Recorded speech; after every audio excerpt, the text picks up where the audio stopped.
Temples ఉన్నాయి. The mat is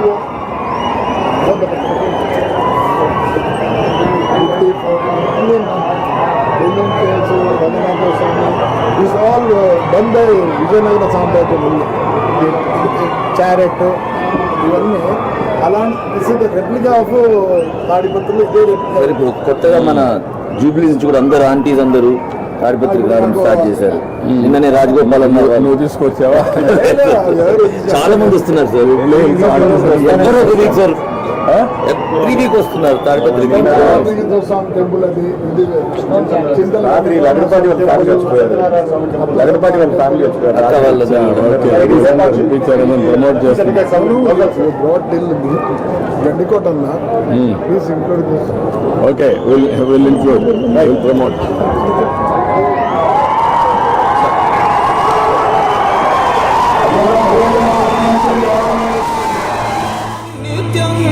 సఫలం జనగణ మంగళ నాయకుడా, ఘనమగు చరితల నాయకుడా, పలుతరములు మము పరిపాలించర స్వామికుడా, నవయుగ మేధో సైనికుడా, సమయము తెలియని సేవకుడా, యువన వ్యాంధ్రకు ప్రగతిని చూపర సాధకుడా, వైతాళికుడా.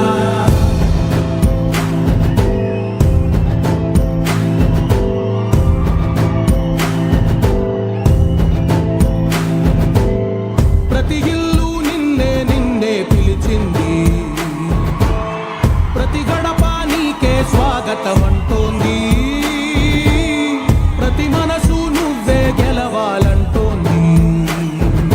పెద్ద కొడుకు నీవైతే ఉన్నావో చాలు.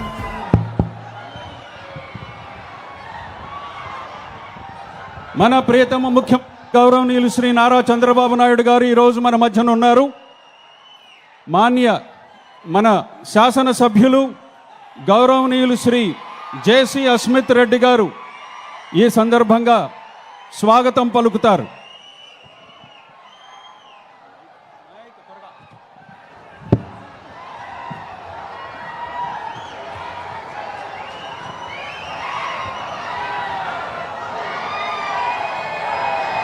వేదికను అలంకరించిన పెద్దలకు, నా ముందున్న నా ప్రజలకు, అపర భగీరథుడు, ఆపద్బాంధవుడు, బలరాముడైన మన ముఖ్యమంత్రి వర్యులు శ్రీ నారా చంద్రబాబు నాయుడు గారికి నా వందనం, అభివందనం. ఈరోజు మీ ముందుకు ఏదో స్పీచ్ ఇచ్చేదానికి రాలేదు.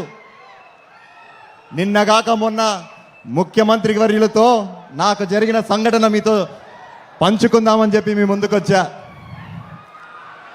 గత సంవత్సరంలో అసెంబ్లీ సమావేశాలు జరిగేటప్పుడు ముఖ్యమంత్రి గారి పేషీకి వెళ్ళా నేను.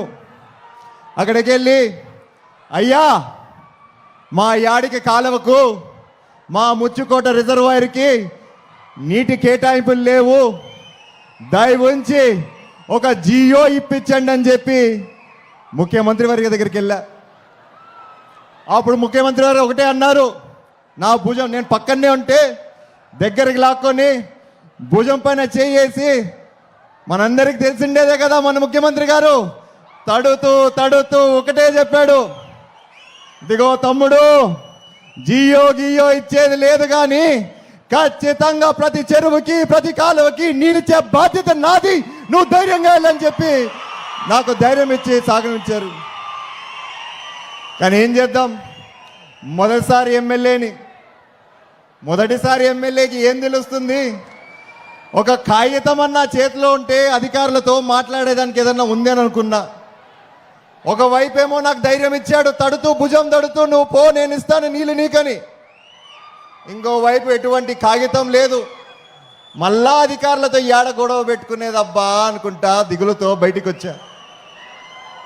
మీరు నమ్ముతారో నమ్మరో, ఖచ్చితంగా తాడిపత్రిలో ఆ సమావేశాలు అయిపోయే లోపల, తిరిగి వచ్చే లోపల ఫోన్లు రింగ్ అయినా ఎక్కడి నుంచి వచ్చాయంటే అధికారుల నుంచి ఫోన్లు వచ్చాయి. సార్, సీఎం ఆఫీస్ నుంచి మాకు వచ్చింది, ఆదేశాలు వచ్చాయి, ప్రతి చెరువు ప్రతి కాలువ నీళ్ళు ఇవ్వాల్సిందే, మన రైతులకి ఎటువంటి బెంగ లేదు ఈసారి అని చెప్పారు. అన్న విధంగానే మనకి నీరు అందించారు. సార్, మీరు నమ్ముతారో నమ్మరో సార్, మా ఊరిలో మామూలుగా డిసెంబర్ నాటికే నీళ్ళు ఉండటు సార్, కానీ ఈసారి మాత్రం ఏప్రిల్ నెలల్లో కూడా మేము నీళ్ళు ఇచ్చే స్థాయికి వచ్చామంటే మీ దయ సార్, మీ ఆలోచన సార్. ఇంకో విషయం చెప్తా సార్ మీకు, ఆనాటికి భగీరథుడు గంగమ్మని దేవుడు మన నేలపైకి తెచ్చాడో లేదో తెలియదు కానీ సార్, మీరు మాత్రం ఈనాటి భగీరథుడై మాకు నీళ్ళిచ్చి మా దాహర్తు తీర్చారు సార్. అదేవిధంగా కాదు సార్, కష్టాల్లో ఉన్నప్పుడు ఆపద్ బాంధుడై మా కన్నీరు కూడా తుడిచారు సార్. చివరికి రైతు గుండెల్లో ఒక బలరాముడై మిగిలిపోయారు సార్ మీరు. సార్ నీరిచ్చారు, బ్రహ్మాండంగా ఉంది సార్. మాకు చిన్న చిన్న సమస్యలు కూడా ఉన్నాయి సార్, మా కాలువలు ఉన్నాయి సార్. ఆ కాలంలో ఎప్పుడైతే జేసీ దివాకర్ రెడ్డి గారు మా పెదనాన్నగారు శాసనసభ్యులుగా ఉన్నారో, ఒకవైపు నార్త్ కెనాలు, ఒకవైపు యాడి కెనాలు, మరొక వైపు ఫ్లడ్లో కెనాలు, ఇంకోసారి Pendekal reservoir, Chagal reservoir sir. ఇవన్నీ కట్టించుకున్నాం సార్. ఈ ప్రాజెక్టులంతా ఏమైనాయంటే సార్, మధ్యలో దాదాపు 70% పూర్తయి కేవలం ఒక 30% పూర్తి చేసుకున్నామంటే ఖచ్చితంగా రాబోయే కాలంలో 1,00,000 కాదు సార్, 1,50,000 ఎకరాలు నీగిచ్చే సామర్థ్యం మనకుందని చెప్పి మరొకసారి మీ ద్వారా తెలియజేసుకుంటున్నాను సార్. సార్ నీటి వరకైతే మాట్లాడాను సార్.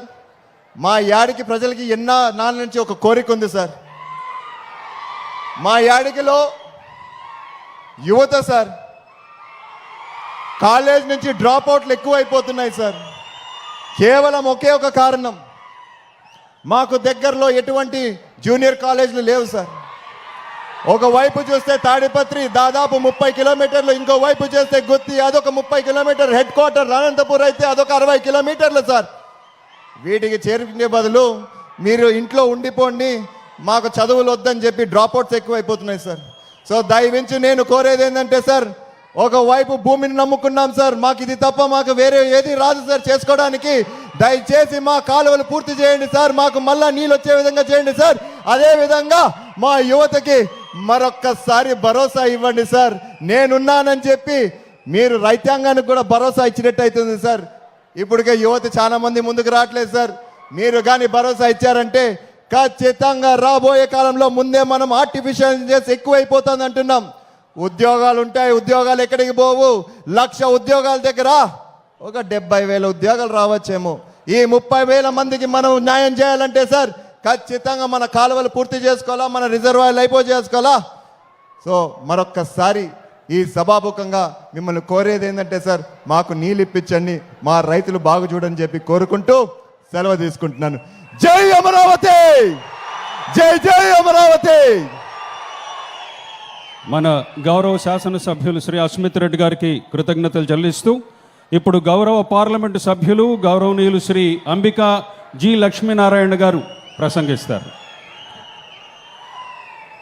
ఈనాటి ఈ మహత్తరమైనటువంటి కార్యక్రమానికి ముఖ్య అతిథులుగా విచ్చేసినటువంటి మాన్యశ్రీ గౌరవ ముఖ్యమంత్రి నారా చంద్రబాబు నాయుడు గారికి, తాడిపత్రి శాసనసభ్యులు సోదరులు అస్మిత్ రెడ్డి గారికి, వేదిక మీద రాసినటువంటి